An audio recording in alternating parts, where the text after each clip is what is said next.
Hi, I'm Sukhdev Johal, one of the authors of When Nothing Works. Well, actually, the official title is When Nothing Works, From Cost of Living Crisis to Foundational Livability. The book is about economics, politics, and also kind of the state of the governance that we're in. It's about how after 40 years, we've ended up with a cost of living crisis. We've ended up in a way that we find it kind of struggle for daily living. What's happened here is that households who've never figured very much in kind of economic policy have ended up being excluded. This book is about hope. It's about restoring the households to the centre of our kind of economic kind of policy. It's also about stop fetishizing on economic kind of growth and let's start talking about social innovation.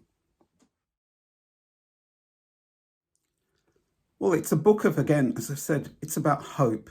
It's about how we've actually, as a population, as individuals, households, we've been disarmed. A kind of agency has been kind of depoliticized.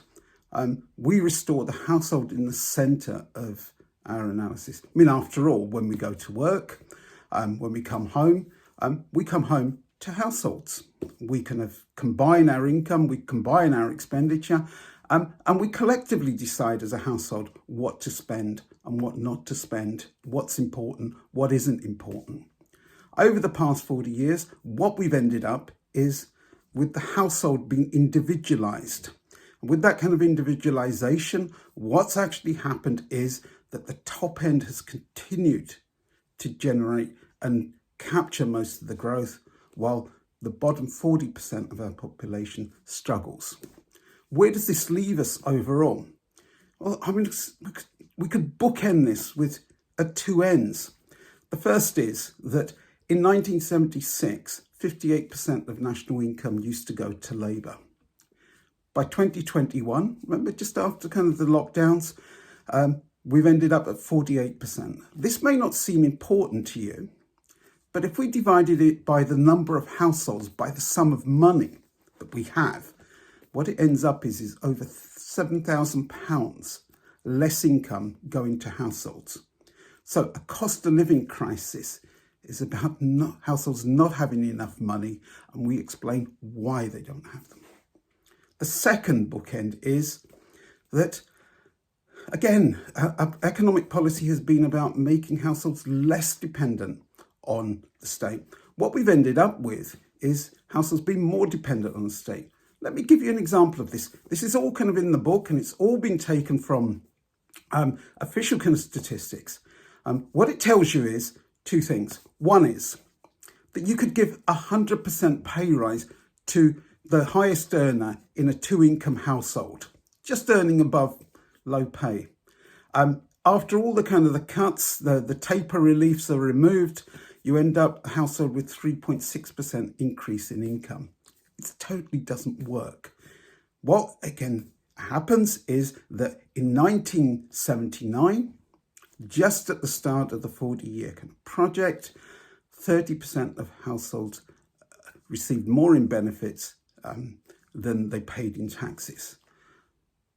By 2021, that figure had risen to 48%.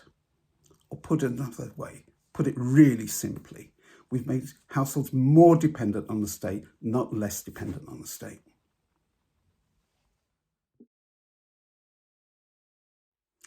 Yes, there is hope. Of course there's hope. This is not over.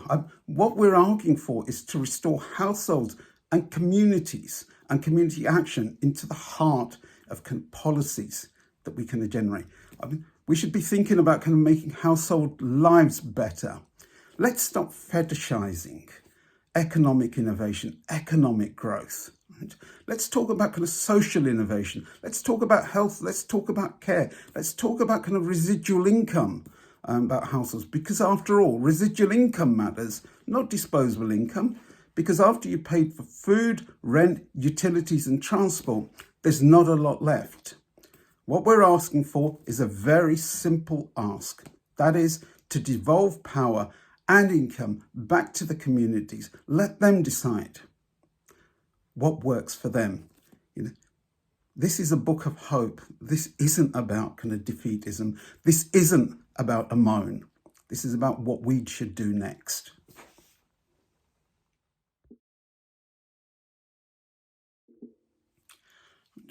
Enjoy the book. I mean, it's a simple book. Well, I would say that I'm one of the authors.